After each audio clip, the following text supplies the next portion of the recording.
you're saying, Odie and Harpoon both hyper carries as well. So I feel like Azero and Shikari might just get put on frontline duty in these games, and their job will be just to keep them going.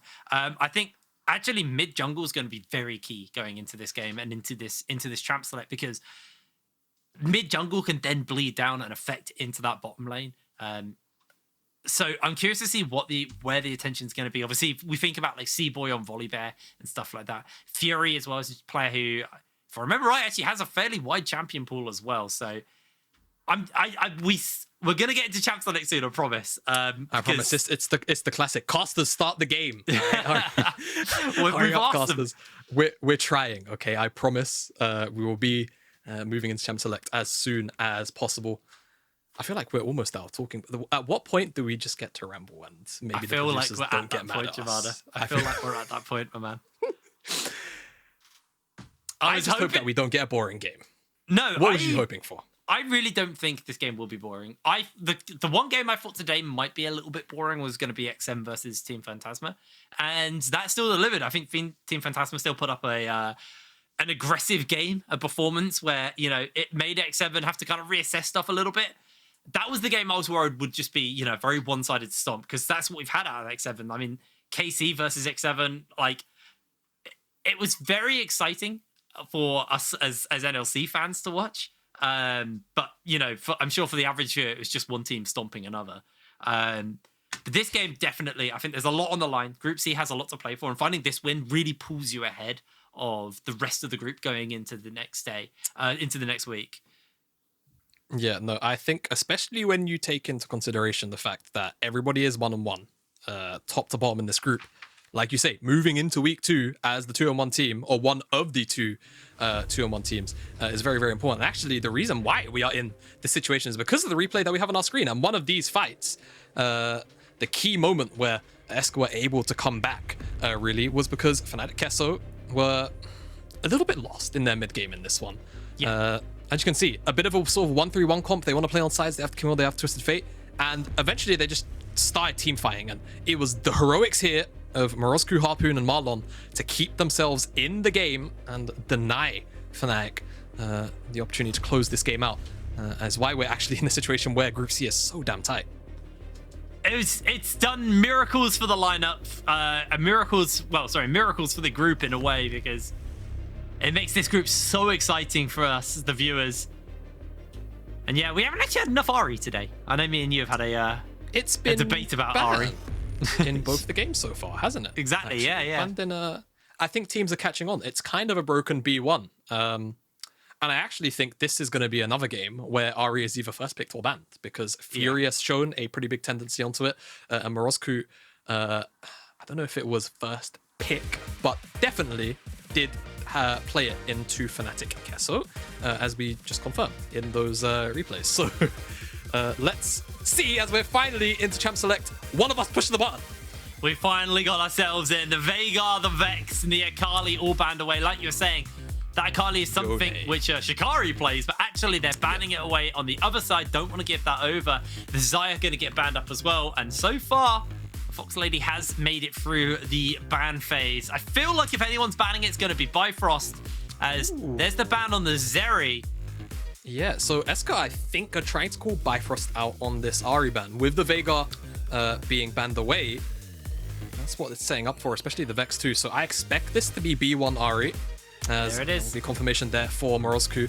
And Bifrost, if you're wondering why Akali and Yone have met the ban table, it's because Morozku is a very scary player on those champions. Even to my knowledge or memory, I'm pretty sure I've seen Azero play it time ago. Shikari will lock in the Volibear for who you expect to be for C-Boy, and C-Boy is giving us our shout out to Arco with the Pantheon Hover. But we'll swap back over to that Jinx for Odie.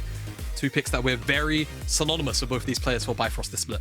Absolutely, and these are rattling through on the side of Eska, as they are going to pick up the Jarvan and potentially just a Enchanter support. They don't want to give over the Jinx Lulu. They're running through a few different options here. See what they decide to go for. I'm just thinking about what kind of hyper carries are left open. You obviously got that Aphelios up and available as well. And you're also curious to see what Bifrost's answer is to the Ari, as the Aatrox is going to get locked in. We could see something like the LeBlanc for Fury here in the mid lane if they just want to pick something that can kind of, you know, attempt to match the Ahri. But Bifrost, don't expect to see the Pantheon. I like Jamado was saying it's a nod towards Archer. It's just a nod towards Archer.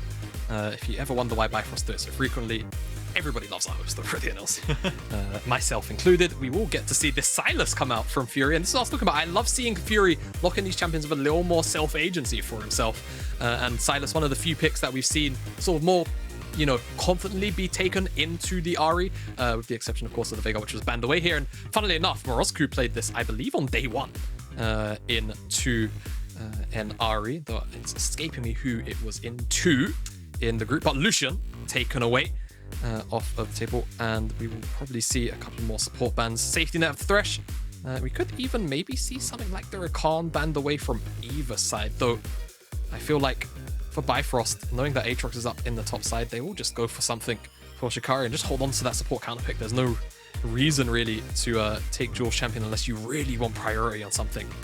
And I think for Team Eska, actually the more dive they have the better, so maybe they should keep that one up, move away something like, yeah, like that Nart, and they will look probably towards that Rakan pick themselves. As for Shikari, plenty of options still there. I think you could look at something maybe like the Gangplank. A lot of these champions right now for Eska do come into Gangplank, has a pretty fine time into it. And I expect, again, you know, Bifrost, they should play towards the bottom side out of tendency. But, ooh, Poppy is so high value here. That is a... I would love this lock-in. Yeah, I mean, Steadfast Presence so far is going to stop every single champion that Eska has from pressing one of their keys. So I love that from Shikari. It's going to be able to be a pretty stone wall defense up in the top side. It's going to be hard to punish that in the 2v1 and just individually in the 1v1 as well. It's interesting as well because we're kind of hitting on like the rock solid top laners from the UK. Most UK top laners have Poppy as like a playable champion just in their back pocket. I can't think of one who can't play this champ, so nice little pick up there. They're going to pick the Kai'Sa for Harpoon. Another, you know, an ultimate that can get shut down by that Steadfast Presence as well. And now we're going to see what they're going to look to pair it up with in the bot lane. Could just be a Naught. Thematically here, like you either go Nautilus or you go like Rakan. That just makes the most sense, right? With this composition right now, because it's just all in. It is just, it is what it is. It's a very, very aggressive comp, and you want to shut somebody down, and it looks like the Nautilus will be the answer. And now I wonder what Bifrost will do. I mean, my brain's telling me Braum here for Jewel. I think you end up winning out the 2v2. Braum is particularly good into Jarvan as well because, oh yeah, also Renata exists. So why would you not actually? I'll take everything I just said back.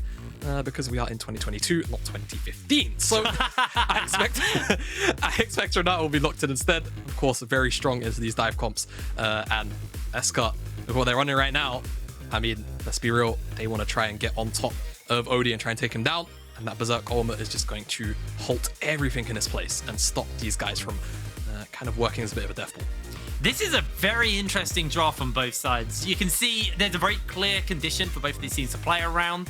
On the side of Team Eska, they just want to go forward. Bifrost, though, have enabled themselves and given themselves tools to be able to shut that down. I actually really like the Sylas. I pretty much, you know, there's 4 really good ultimates for him to steal. I guess the Kai'Sa ultimate exists as well, but realistically, there's 4 really good ultimates for him to steal. But the Renata just being able to stop everybody who jumps forward, and the Poppy also shutting that down as well. If Odie isn't punished early, I worry for the side of Team Eska, because I think if Odie just gets a free laning phase, and then we get into the point where they start grouping up, and you try jumping onto the Jinx who's been free farming all game, and then there's the Renata to shut it down, there's the Poppy to kind of disengage for them as well, it's going to get real hairy. See, I think for Eska, like you say, it's going to be about target access towards Odie and trying to take him down. He is going to be the late game focus, and I expect also Bifrost to just play into that lane. From the get-go, just put resources into Odie's back pocket and try and get him super fed. But Bifrost's composition is drafted wonderfully to deal with all of the dive that is there and available for Eska. Every single champion can be Steadfast Presence. So when you get into that sort of 20, like post 20-minute mark where you start to see kind of like a 1-3-1, 1-4, people start to like group around objectives and only really side lane. I just want to see Shikari play bodyguard for Odie, and that's all you really have to do.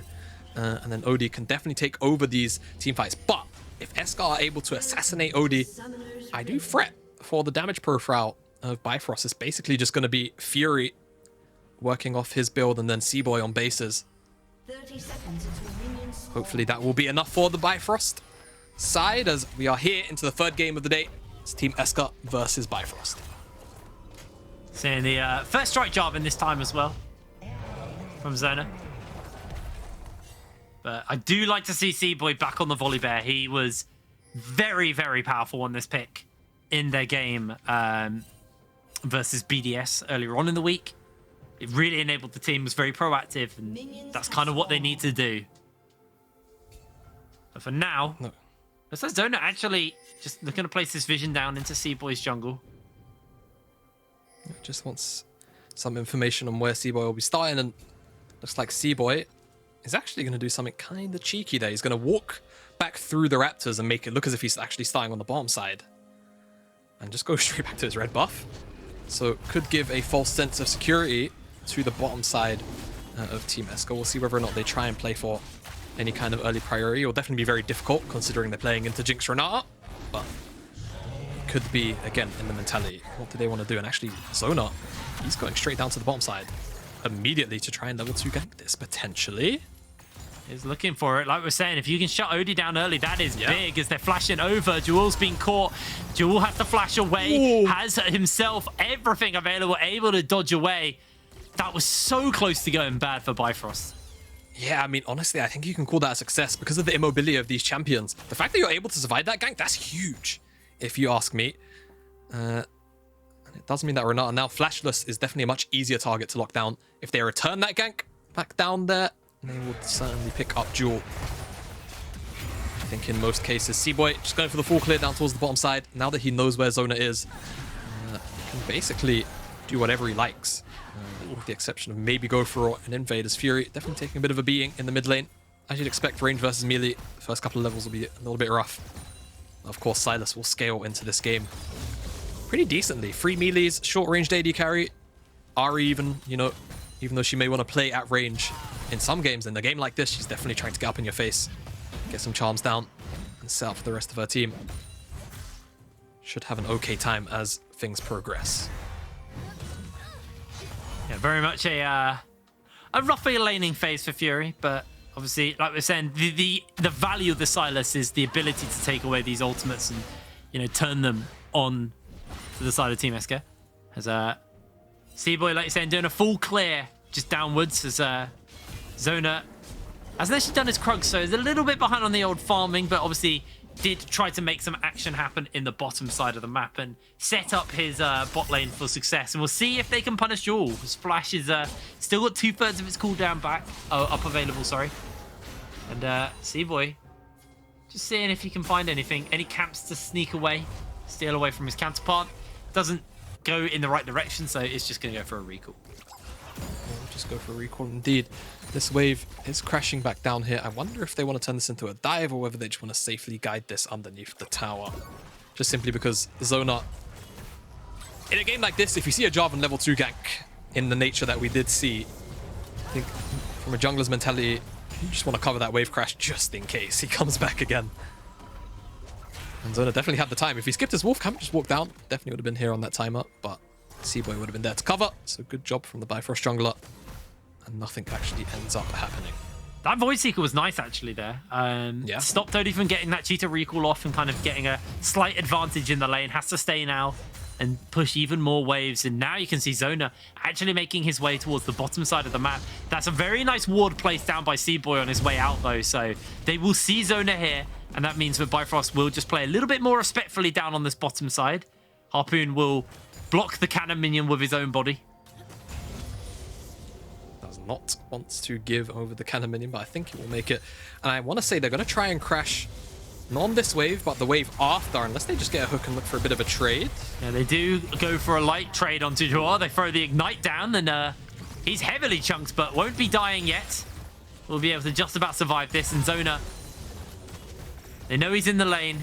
They see him out on the wards, and Joel needs to be a little careful. There is still a heal available. They land another hook. The heal comes out. He gets the bear out. They're trying to keep him alive long enough, but he can't do so. Odie answers out with his own kill, and now he's excited onto Harpoon. Harpoon's in the middle of the minion wave, and that is a lot of damage coming out. It's a 1-for-1 in the bot lane, but Marlon, honestly, beautiful hooks coming out. Yeah, I mean, heat seeking, honestly, and Odie Great bit of discipline there, not to overchase onto Harpoon. Harpoon still had both his summoners, and not only that, saw Zona, of course, moments ago was just in the top side. I got a little bit scared by that left side of the screen, but I was just Java clearing the Raptors through the Demacian standard. From the sky, Jewel opens out back onto the mid lane. Could actually help. Ooh, Rosku.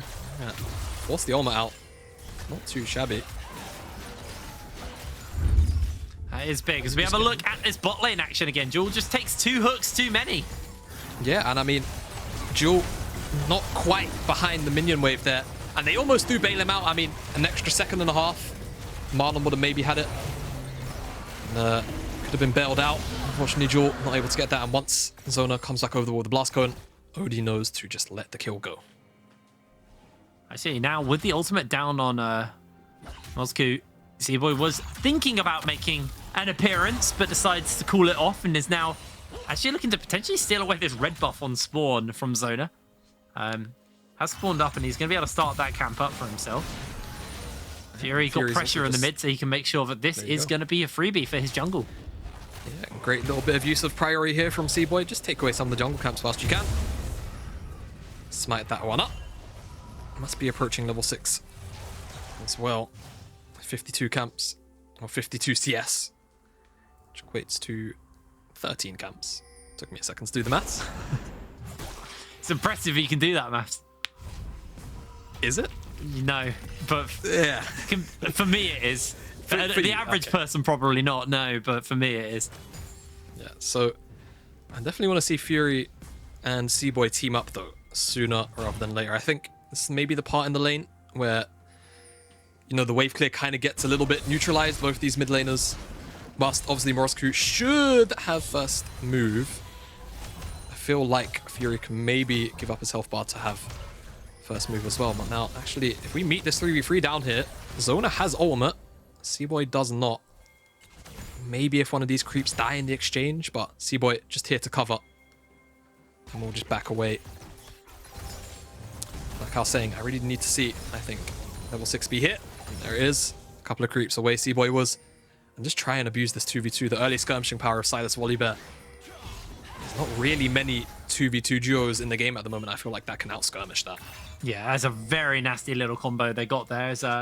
Looks like the pings are going back down towards the bot lane now that C-Boy has the ultimate available. Moscow needs to be careful because that pink ward might be a little bit of a bait. It's going to call it off for the moment though. And top lane, understandably, been fairly quiet from Shikari and his Zero. You did expect this. Poppy is a neutralizer as it is, and then into something like an Aatrox, just completely stopping him from being able to trade as his Q just gets stopped by the Steadfast Presence.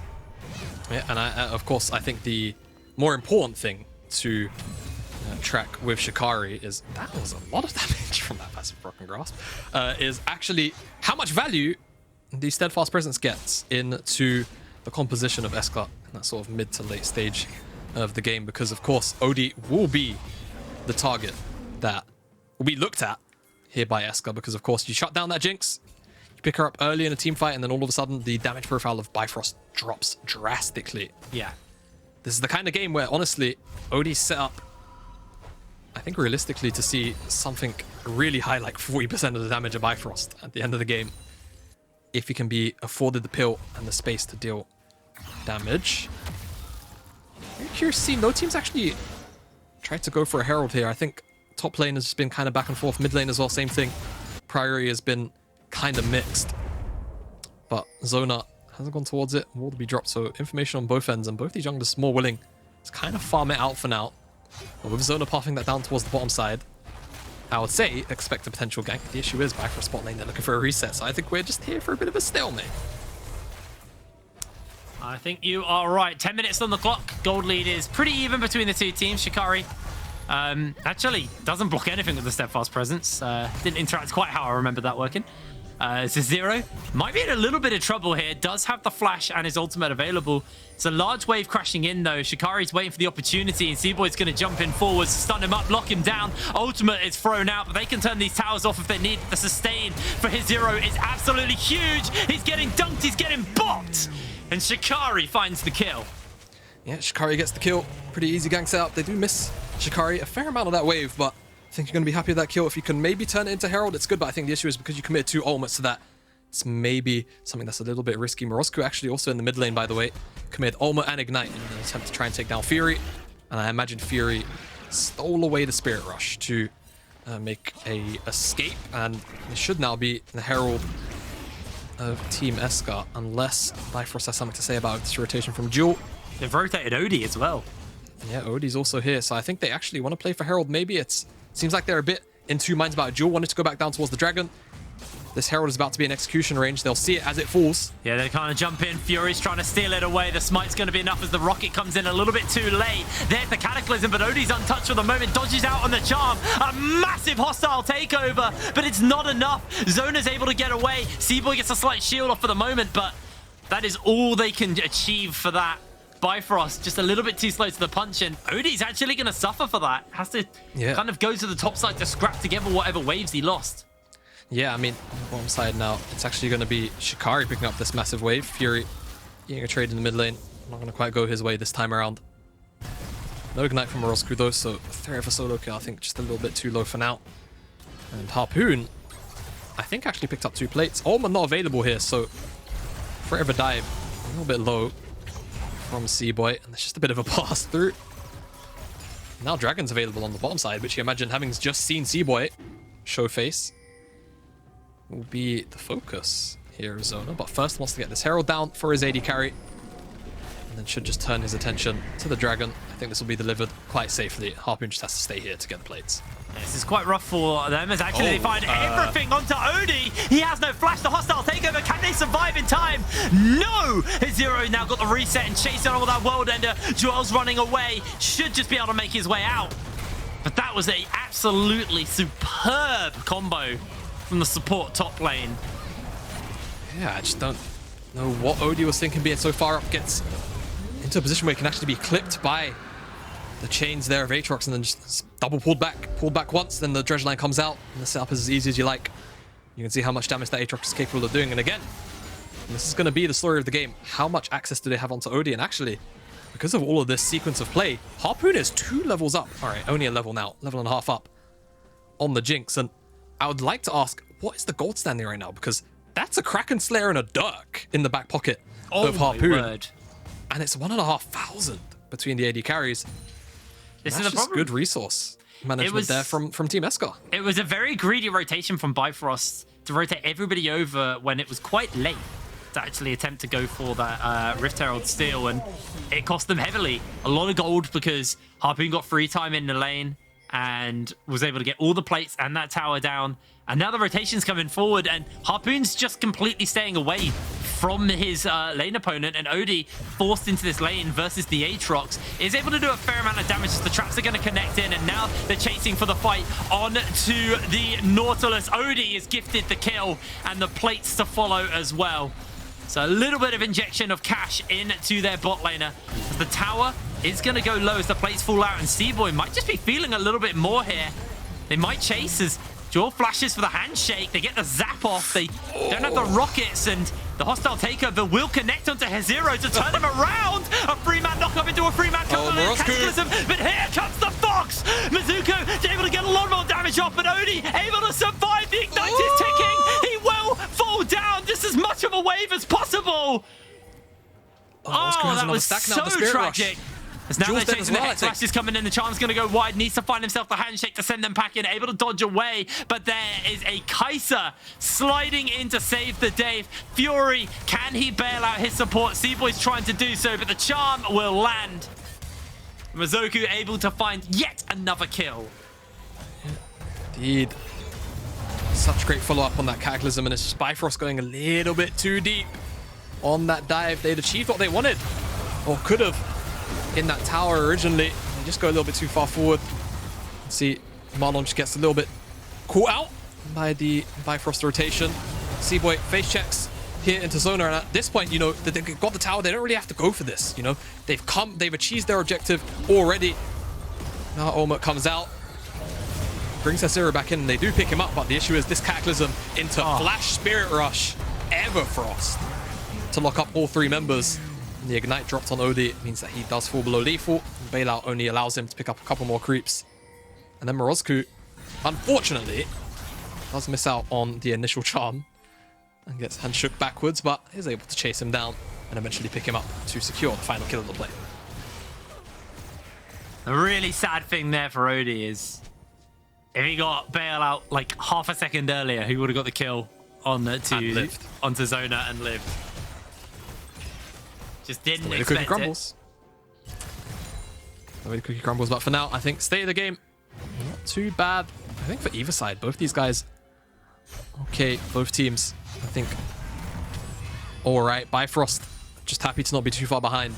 I think that gold injection, that play in the bottom side, kind of saved a little bit of the gold difference between the AD carries, just off the fact that Kraken Slayer's there. Now there's 2 long swords into Zona! Team He fight. got interrupted. Yeah, He's just dead. Yeah.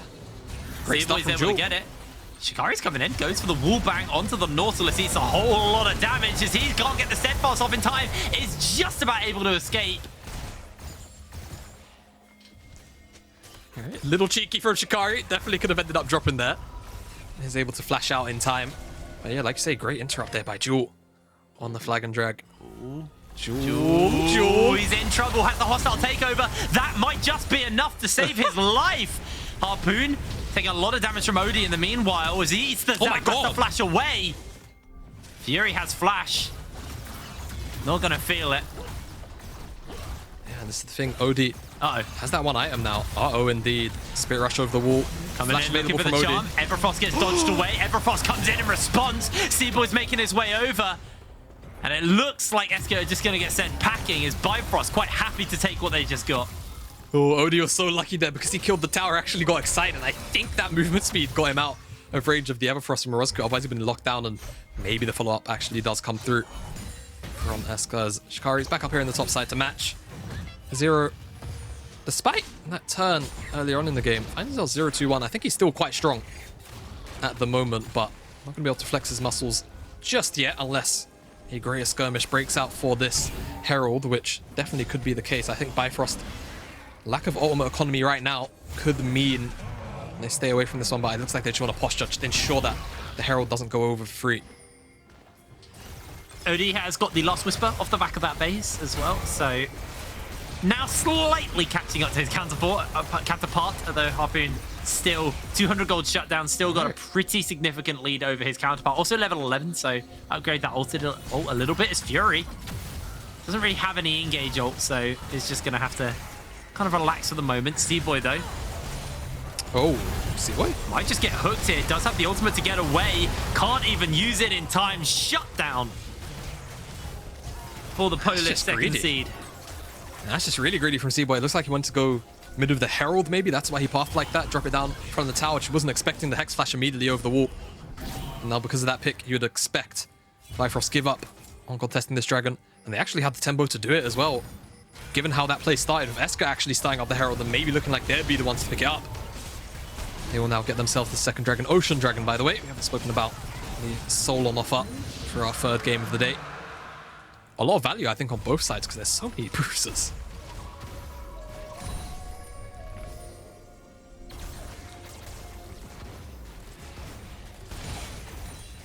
It feels like the game, every time it feels like it's slowing down, just there's a little burst of action.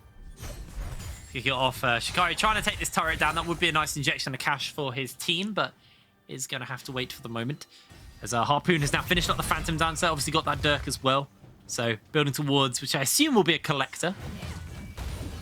You can, if you really don't want it as well, just sell it and go for another item. I think the Dirk helps you get to that early evolution on the Q, but like you say, collector, always fine to pick up. I just feel into the front line of what Bifrost have, it's not going to be the most effective, but if you are primarily dashing onto Odie or attacking Jewel as well, it's going to work out fine. And actually, speaking of itemization, I think Jewel doing the right thing, going for that Lord Dom second. Kraken Slayer, I think maybe a little bit ambitious, given the enemy composition having so much dive and backline threat, but if afforded the space, the Kraken Slayer is definitely going to help deal just that extra little bit of damage. Alrighty, well, 20 minutes on the clock. The gold lead is 500. It is a very small gold lead, although I would like to see where that gold lead is, if we can.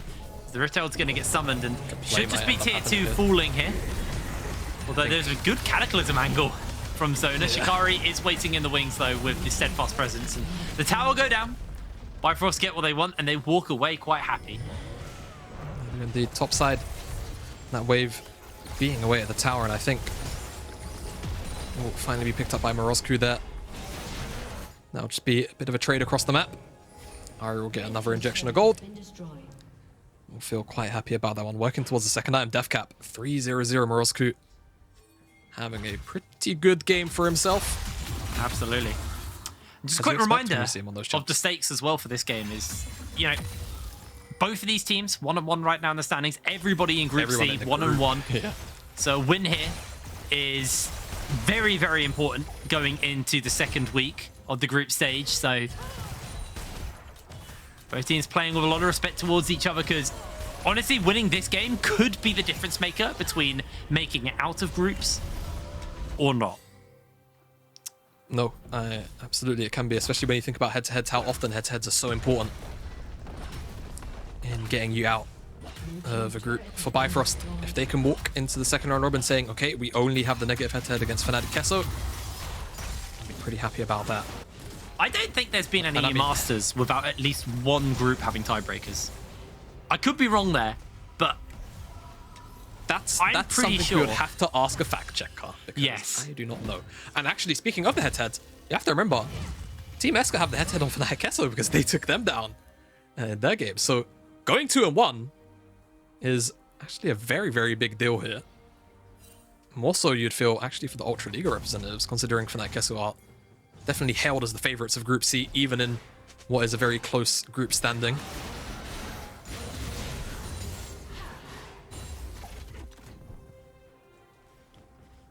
I think now Bifrost, looking at this game from their point of view, 2 items pretty much in across the board. They're actually in a very, very okay position to fight. I think for Team Eska right now, they need to try and find OD on a bit of a cheeky angle, maybe blow his flash and then not commit any further to the fight unless it is super free to just pick him up. Because you have to remember, again, I was just speaking about that itemization, no Gale Force, went for the Kraken Slayer. Yeah. So you only really have to deal with 1 dash, not 2.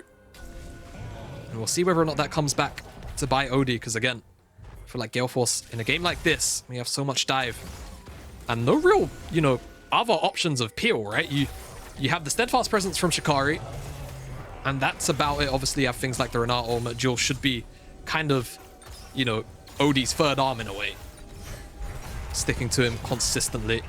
So OD will eat a little bit of damage, not too much, and now they have position over this dragon. It'd only be the second if Bifrost were to pick it up, but it would put Team Eska at sole point, and actually they read how little control they have on the bottom side, and they're just gonna maybe eye up at the very least the Baron start. Or just a bit of a hover as they try and pull Bifrost back and forth. The next fight here is going to be so influential on who actually ends up coming out ahead for the next 5, 6, 7 minutes or so. Unless both teams are posturing for that fight. OD just trying to inject as much gold as possible. I think once that Infinity Edge comes in, that's when Eska really start to panic, and they're on a ward here. They know they're just doing it. You can see that they've been spotted out, and Marlon trying to play that interruption duty. Mosky's also moved over, and Dragon has been stopped. There's the hammer to go down to slam everybody out. Seaboy jumps away, able to shield up and survive. But that is the ultimate burnt by him for now. Odie needs to be careful as they're continuing the chase. Great Steadfast Presence once again, just to stop, just to dissuade. Jewel looking for a great hostile takeover, waiting for the opportunity. Odie's free-firing off. Look at that ultimate! It is the hostile takeover to take over the game. Odie is excited. Odie finds the triple kill. Looking for the Quadra. He should get it. A Quadra kill for Odie.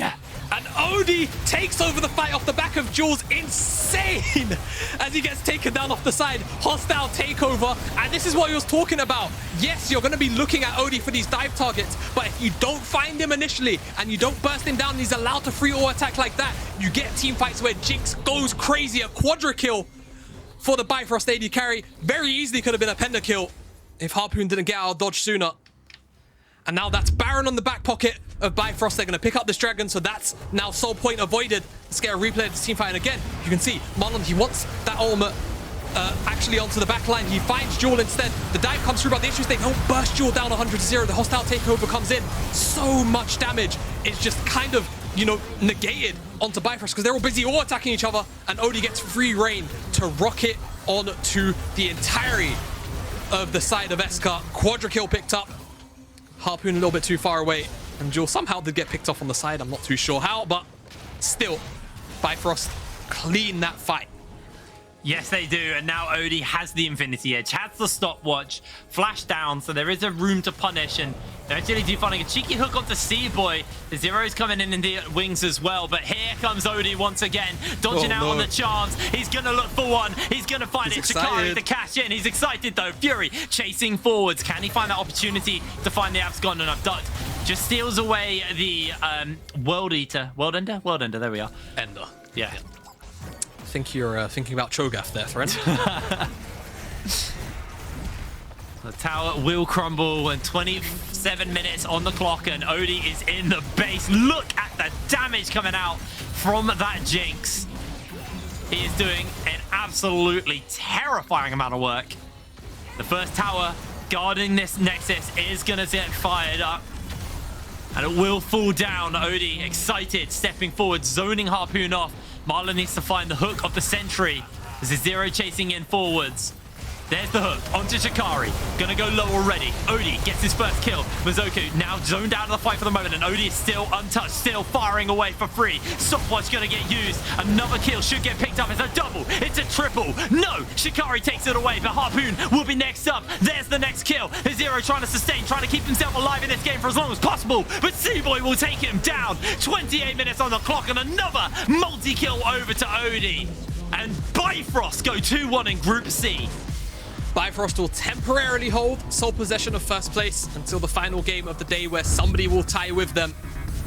Very, very strong performance coming out from them at the end of the day. And I think for Eska, it's just a very tough draft to pilot, in my opinion. I think not necessarily because the draft was, you know, poor, but I think the responses that came out from Bifrost just made perfect sense, right? The Poppy on R4, the Renata as well on R5. It just made diving so difficult. And when the lead wasn't really expanded upon at all, the very small lead that Eska really did have, it just felt like this game was going to scale in Bifrost's favor, and time was just against the Polish side. It really was. Well, we actually have the mid laner, Fury, standing by for an interview. So, Fury, are you here? How are you doing? I'm here. We are back.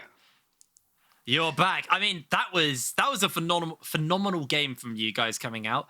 Obviously, going into today, knowing that this was the last game of the first side of the round robin, everyone in your group is tied up. How did that kind of play towards maybe like nerves and preparation going into this game? For me personally, I didn't really have like a lot of nerves coming into AO Masters. Like in our group, everyone expects Fnatic and BDS to come out. So it's a nice underdog position, and after Friday, the group kinda went to like everything can happen now after what happened Friday. So if we just keep playing good, I think we can get actually out of group. So yeah, we will see what happens. Yeah, no, I think, like you say, everything looks kind of up in the air still for your group. But I want to sort of take a step back with you and ask, because, you know, you've been short of EU Masters so many times. How does it feel to finally be at this tournament and playing with Bifrost? And, you know, how your thoughts, obviously you've spoken about the group a little bit. For you, how does it feel experiencing the Amazon European Masters for the first time? Well, like after 2 years, missing 2 times fine, or like being in finals and missing it a lot of times, it's really nice to finally go there and meet like other really good teams as well. Of course, we went first to the play-ins, and we like kind of got an upset against Barcelona, what no one expected. So for me, main stage is really nice to achieve already, and I think with how the group is going, that we can actually get out of it as well. And it's just really nice to play against other good teams. Yeah. Well, Fury, that was honestly an amazing game from you guys. I'm so happy with the performance you guys put on. Congratulations on the win, and we will speak to you again soon. All right, see you later. Thank you. Have a good one. And for you guys at home, we are going to quickly throw to a break while you absorb some adverts, and we'll be back with, oh, no break, highlights. Let's do highlights. Highlights first, Jake. I don't hear anything in my ear, apparently. Let's run the highlights. I'm sorry, guys. Yes, so God, working with this guy, man, I swear. Highlights. This game, definitely, I feel like for the early stages could have gone either way. Maybe a little bit too little inactivity from Esker here. I feel like you maybe wanted to push more than just Harpoon's lead in terms of, overall map pressure. Yes, the lead that Harpoon had individually into OD was very impressive, but aside from that, it didn't really feel like you got much done with that very fed Kai'Sa. And then, of course, this is the fight that turned the entire game around. No one could get onto OD. The initial engage only went onto Jewel. Jewel did not get bursted down in the duration of that CC and was able to pull out, yet again, what seems to be a game-changing Ultimate Renata. I don't know, man. They need to nerf this champion ASAP. Riot, sort it out, man. He ended that fight full health. That's how strong OD was there. He just wasn't touched. He just got to free fire. This fight was, again, a little bit closer for OD, but he was still pretty healthy. He has, all the shielding and stuff to work with. Absolutely amazing game coming in from OD. And, you talked about it before we actually got into the game. Him and Harpoon, 280 carries who lean heavily on these hyper carries, and 22.9k. Look at the damage coming out from OD this game. I'm going to self-quote myself and say, I'm pretty sure I said, this is the kind of game where OD deals about 40% of his team's damage. I'm not so good at maths that I can immediately blow out the percentage there, but I'm pretty sure I was on the ball. As, like I said, the rest of the team comp, it was more about facilitating OD in the later stages of the game. Fury only dealt maybe around half of his damage, and yeah, I mean, OD just popped off, and that was what the draft was designed to do for him. I mean, to be fair to Fury, he was playing versus an Ahri on the Silas. It's definitely a harder one for him, but we still have more games to go here at the Amazonian Masters. This time it is ready for a break, so we're going to quickly throw to that. Then we're back with Vitality V versus Red Star, so don't go anywhere. See you in a moment.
everybody, and welcome back to the one and only Amazon EU Masters. My name is Initialize. I am joined by a woman who is Trouble by name and Trouble by nature, otherwoise known as Georgia, otherwise known as Trouble Inc. How are you doing?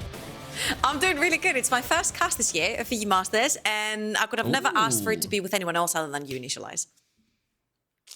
Oh, you're too kind. Genuinely far too kind. But we are incredibly tight on time. So it means we've got to roll on to our next matchup coming up, namely Vitality B versus Crvena Zvezda. I did my best to get that one correct. So we'll grab up these logos. It's a big matchup here, of course. The LFL looking to be incredibly dominant here in EU Masters versus one from the EBL. Yeah, absolutely. And here you see the Vitality B lineup as well. 4 ex-LEC players and a very, very promising rookie in the name of Diplex in the mid lane as well. If this is not a star-studded lineup, then I don't know what is. Initialize. Just incredible stuff. There's so much history here, so much potential here, and that's not even including just the LEC. They've been fantastic over in, of course, the LFL as well, but that's not just them, of course. We've got Red Star to work with as well. And again, one of the long-standing members of the EBL back finally on top after a few years, back finally to the group stage after a few years. Double Aim and Goal, and Tasteless rather, still remaining, but of course, Wondro, Sperakos, and of course, Golden Toast still around. Coming in as well to make this lineup look very exciting as well. And of course, you might be recognizing some names like Double Aim and Tasteless. Tasteless, of course, coming all the way back from the era of ClickTech of Dreams, one of the best teams the Balkans have ever had, having a run into EU Masters, and now, of course, coming back. They call him like the dad of the Balkans because he is that veteran that will carry his team forward, right? So I cannot wait to see this matchup, actually, because I think it's going to be extremely bot-centric, especially since we have on one side Tasteless making the plays for Red Star, and on the other side, of course, Jack Droll, who's used to be making these engages for his team as well. Very much. So, of course, we are now in to draft Vitality B over on the blue side, Red Star over on the red, and some very obvious bans. Get the LeBlanc away. Playmaking mid lane, and we've seen all over the tournament thus far. TF on the other side makes a lot of sense considering how the LFL in general loves to play around that champion. Yeah, and now I'm wondering here, because there's like champions such as the Ari that has seen a lot of priority, especially on the blue side. We have the Volibear that's been picking up. The Gnar has been picked up very early into the rotations as well. And if anything, having the carry top laners on both of these teams, we could potentially see shenanigans such as the Gnar being picked up very early. I completely agree, and it's like top laners that you can kind of potentially leave alone a little bit, or at least can be self-sufficient, especially considering, as you said, Vitality B love to make those bot side plays, and you can sort of see some of the playmaking roaming mids out of the pocket by Red Star. They don't want the Akali there, they don't want the Aria, they want their off, and they're going to go towards a Volibear first pick for Skeen, something he has definitely loved to pick up. Yeah, absolutely. I think if the Volibear is open and then Ari and Zaya are the only other two champions that we have seen a lot of first picks on, then you just pick the bear and just play the early game, try to get these ganks, try to potentially get these tower dives as well. But on the other side, you know, Volibear, he's a champion that likes the early game, and J4 is also a champion that likes the early game. Double M has played the Javan before, and I'm wondering what they're going to choose to pair it up with here, because if they want to go towards something like an AD carry, they can choose the Jinx, they can choose the Aphelios. They're both in up and available. Oh, okay, so we're bringing in the NA Got to see special. What they fancy. The Misfortune has been right up and coming. Okay, this is the LCS special. Misfortune has been played so much in NA right now. She has been called to be like the stats bot, if you will, really powerful. Her ultimates, especially when Javan locks people up, are so powerful. But the thing is, right now, you've locked in a combo where you know you're looking for a mobile target, and instantly Volibear can jump away. You locked in the Ezreal for Jeskla as well, extremely mobile. And then even if you get locked in, you've got the Karma for these powerful shields.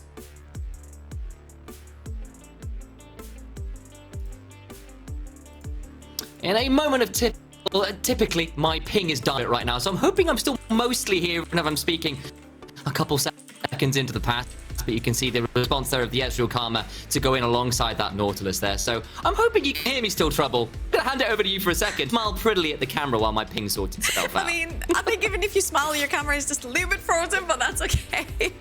We're gonna have to deal with it. So both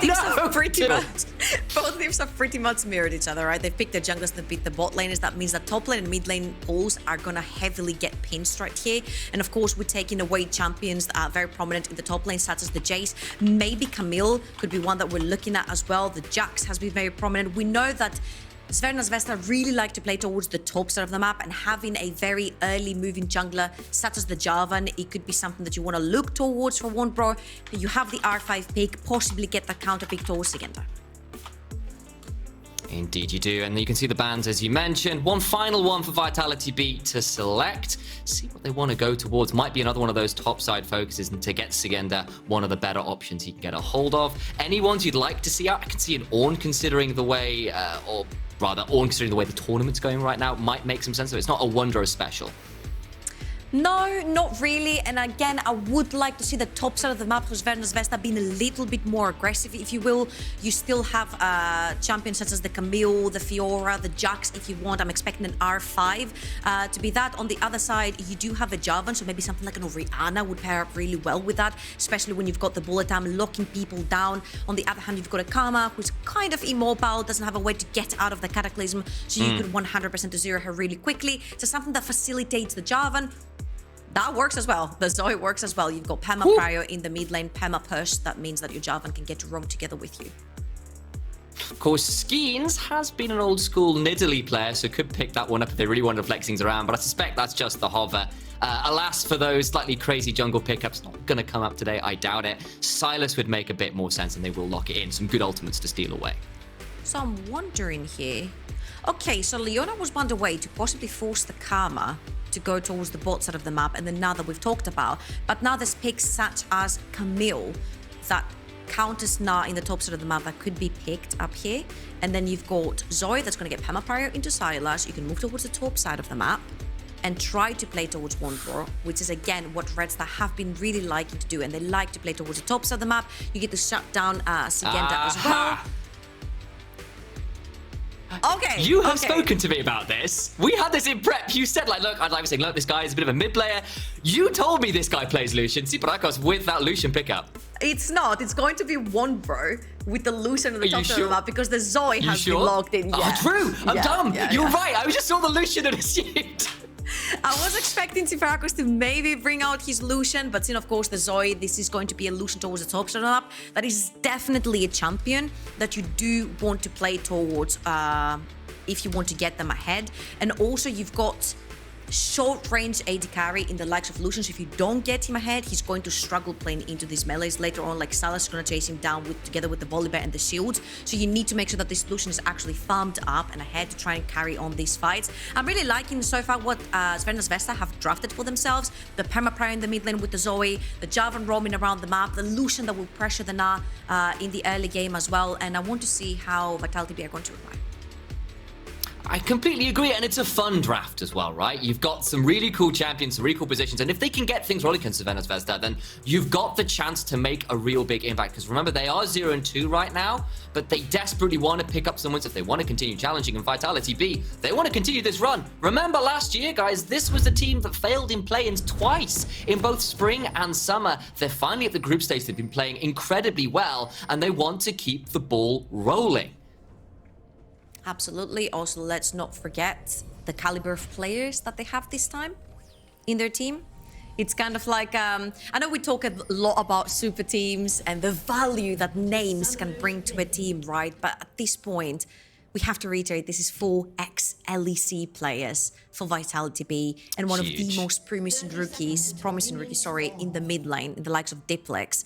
And they've all been doing fantastically well, especially in the LFL. LFL is like probably one of the toughest regions to play in right now. There's so many players right there from the LEC. There's so many new promising rookies. LFL is like one of the hardest regions to play in. And Vitality B have done great for themselves to come straight through play-ins. And let's not forget, play-ins to champions has been done in EU Masters so many times.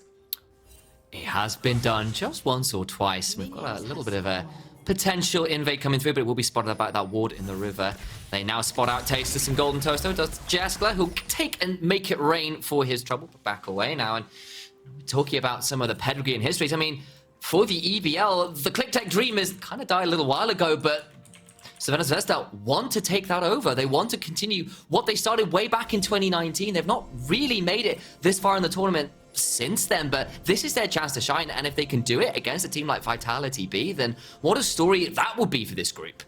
Yeah, absolutely. And honestly, right now, I want to talk a little bit about what Double Aim is going to do, because something that Malrank has been doing a lot in the LEC with Javan is he will start red side and then he will sprint it down bot for that level 2 gank. Now, obviously, Double Aim is not going to do that, or maybe he will. He can do the Raptors and then still move down towards the bot side of the map, but everything has been warded. It was so unfortunate that the lens was popped from Tasteless, but he hasn't spotted the ward. So even if Double Aim actually wants to pull a gank towards the bot side of the map, he will get spotted from one of the 2 wards, one in the Pixel Brush and the other one in his jungle. And that's exactly what he's doing. He is going for the level 2 bot, but that lens was so unfortunate to not pick up that ward. And Jessica and Jackdaw will be more than aware. They've got the level 2 as well.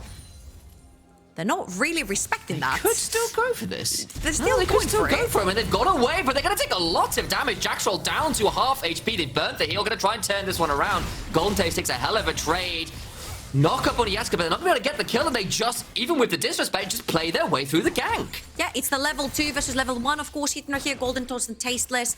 When you're playing against a Karma Ezreal lane, the lane is always going to push against you. This is why I thought Double M was going to pull a level 2 gank, because usually this lane will want to crash that 3rd wave underneath your tower, so they will be exposed to a gank. It was a great idea, but the execution was not the best, because again, that lens did not pick up the ward, and Double Aim was in vision. Jackdaw and Jishkla knew that they had the level advantage, so they could actually play the 2 versus 3. And now Skins will be more than happy to invade that, because look at that, Golden Toast is sitting on a very low HP. They cannot walk into the jungle. Flash and Ignite has been burnt out by Tasteless, which means that at any point, Jeskla and Jackdaw can enter the jungle and fight together with Skins. Double Aim is going to have to FF that one.